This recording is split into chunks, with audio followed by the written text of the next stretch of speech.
What's going on, guys? It's Rob, a Rev Limiter here, and today this is my honest review of a G29 after owning it for 3 years. Today I'm going to be rating this G29 off of ease of installation, price, build quality, longevity and durability, performance, pros and cons, and my honest opinion after 3 years. Stay tuned to find out what part of the G29 could be holding you back. What's going on, guys? It's Rob or Rev Limiter here, and today we're going to be going over my honest review of the G29 after owning it for 3 years. So first, let's get started right away with the ease of installation. I first bought this bad boy, or I first got it for Christmas 3 years ago. I had it installed to my desk. I didn't realize I was going to get so involved with the sim hobby. So let me up so I can show you guys. So you can see there's little hooks. I don't know if you can see them there. So these here little hooks right here, they go up here, and they are controlled by these here screws. So lots of people easily mount this to desks, tables, breakfast nooks. It also has the two holes in the middle of the base. So you can do like I do here, and I actually have it screwed right to the rig. This thing's solid, it's not moving.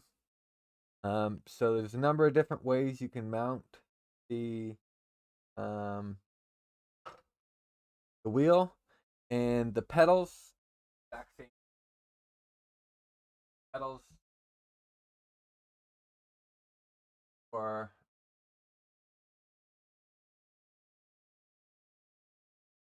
or you can screw them right into your sim rig, or they have rubber feet on them that if you're just putting them on the floor or against a wall, stop them that way. So ease of installation, when you first get the G29, it comes with the G hub here. So with this, you can set your centering spring, your operating range, and your sensitivity. I leave the sensitivity at 50, and I control the majority of the settings in game.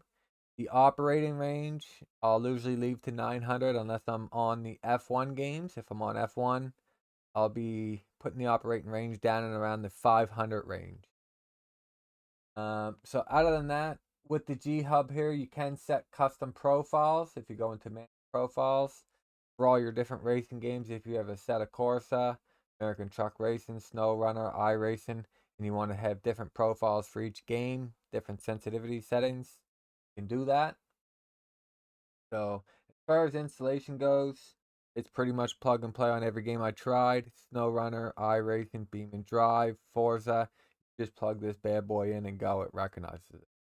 So as far as installation goes, or ease of installation for the G29, I would rate that a 10 out of 10. Very easy to install. Anybody could do it. Um, so yeah, with that said, let's move right on to the price. The price of this wheel, I did a little bit of research on their website. It's $349 Canadian, as you can see here. And on Amazon, $349 Canadian. If you're buying it at your local store, it's going to be between $350 and $399 Canadian. In the USA, this wheel and pedals is $279 US. So basically, if you're in Canada, it's just over 300, and if you're in the United States, it's just under 300. I did check some classified ad sites. Basically, the wheel is going used, the wheel and pedals for around 150, 200 bucks. Which, if you ask me, is more than fair for an entry level wheel to the sim racing hobby or any of the driving games you want to play, even if you're not getting into sim racing, just getting the wheel for driving. Um, to me, the price $350 new, more than fair. Like I said, I've had this wheel for 3 years, and I love it just as much as the day one that I got it. So for $350, I think it's more than a fair price. I definitely got my money's worth over the last 3 years, and I'll probably have this wheel for another 3 years. Regardless if I update or not, I'll always keep this as a backup wheel, just because it serves me very well.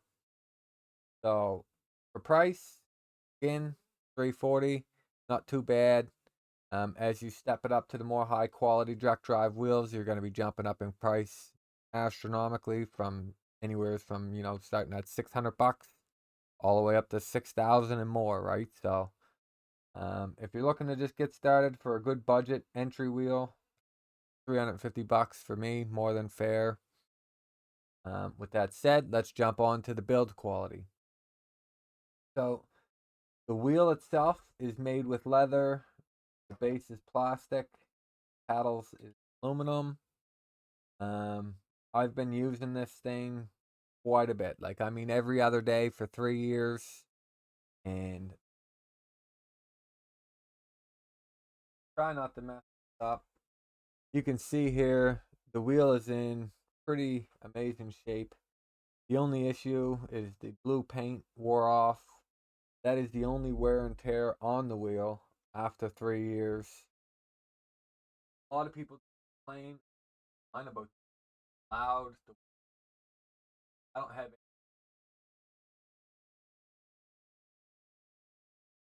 live video racing. I usually have the force feedback on this thing maxed out quite a bit. I don't have clicking issues, but maybe every wheel's different. Some wheels come with issues, some wheels don't. I probably happen to get a real good one, so I don't have them clicking issues. But as far as the build quality on the pedals go, pedals are plastic. Base, the pedals themselves are aluminum.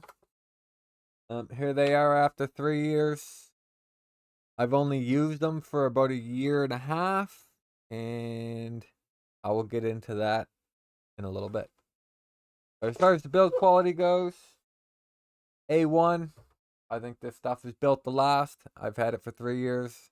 I've been not exactly the easiest guy on it. As you know from watching my races, I get quite down on myself when I make mistakes and I crash. I'm a passionate sim racer.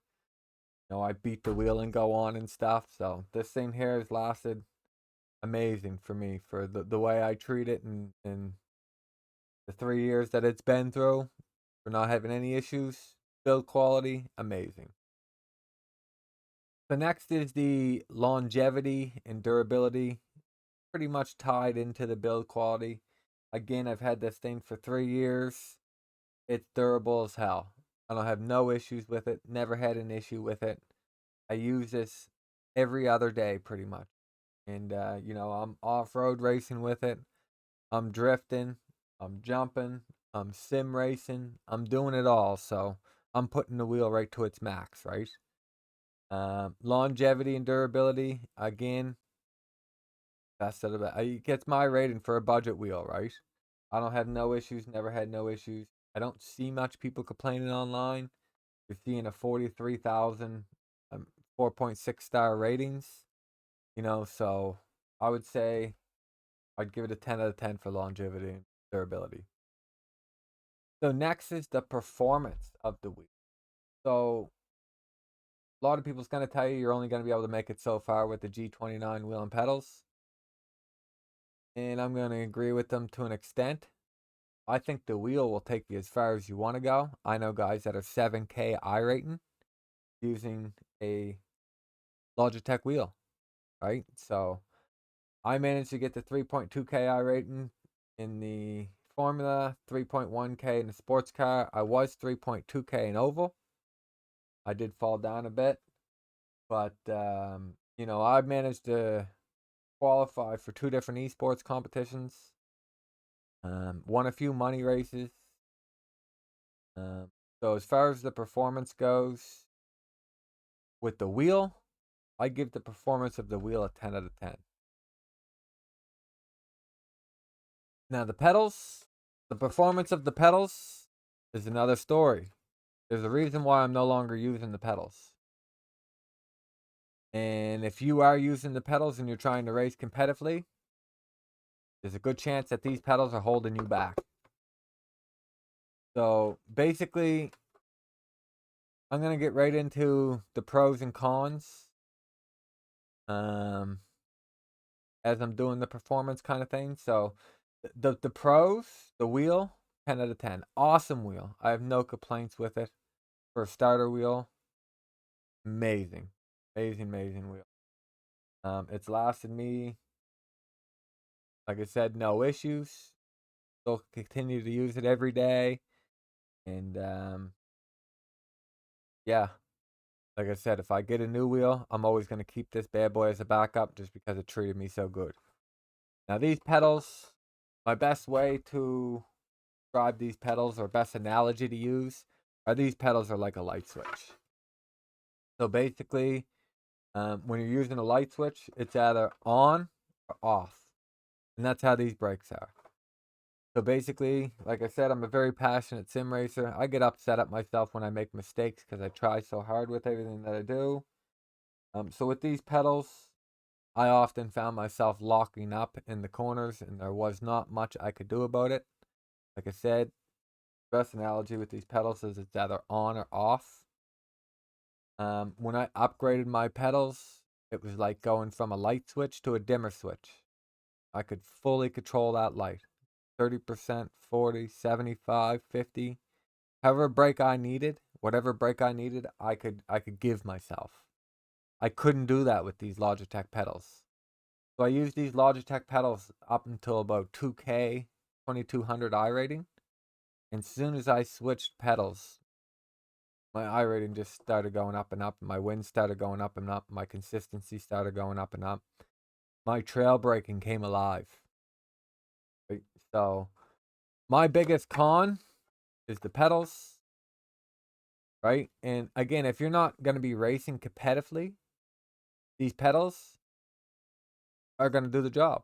If you're playing Beam and Drive, if you're playing GTA 5, if you're playing Forza, if you're out there just having fun, these pedals are more than sufficient, more than enough for you. But if you're going to be trying to race competitively on a sim racing level, then I would recommend the very first thing you do is upgrade your pedals, like I did. I didn't pay a ton. I got the SimJack pedals. They were about $300 shipped to my door. I'll be doing a review on these guys soon. But with that said, I have all pros with the wheel. The wheel has enough buttons for me to do everything. It has a nice red slider dial for the brake bias that you can see right here. So my only cons will be the pedals. The brake and the pedals I don't think is good enough for competitive sim racing.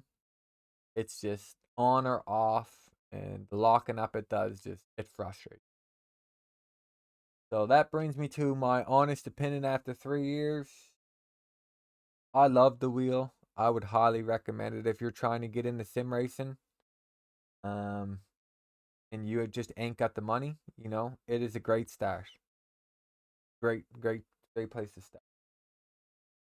If you're into sim racing and you got one, your first upgrade should be pedals. If you're into sim racing and you're just getting one of these, after having it for a while, your first upgrade should be pedals. With that said, my honest opinion, if I had the chance, I'd buy another one, get it again. I love it. I would recommend it. Um, but the pedals, I cannot recommend the pedals. As a package deal, I would give it probably 7.5 out of 10. If it wasn't for the pedals, you know what I mean? I'd give it a 10 out of 10, right? But them pedals, they're just, like I said, the brake was holding me back big time. As soon as I switched, I seen what it was to trail brake and what it was to actually have control over a brake. So, if you have a G29, let me know what you think of it. If you want me to upload my iRacing settings that I'm using for a G29, let me know. If you enjoyed this review, let me know. Leave a comment and like the video if you enjoyed it. For watching.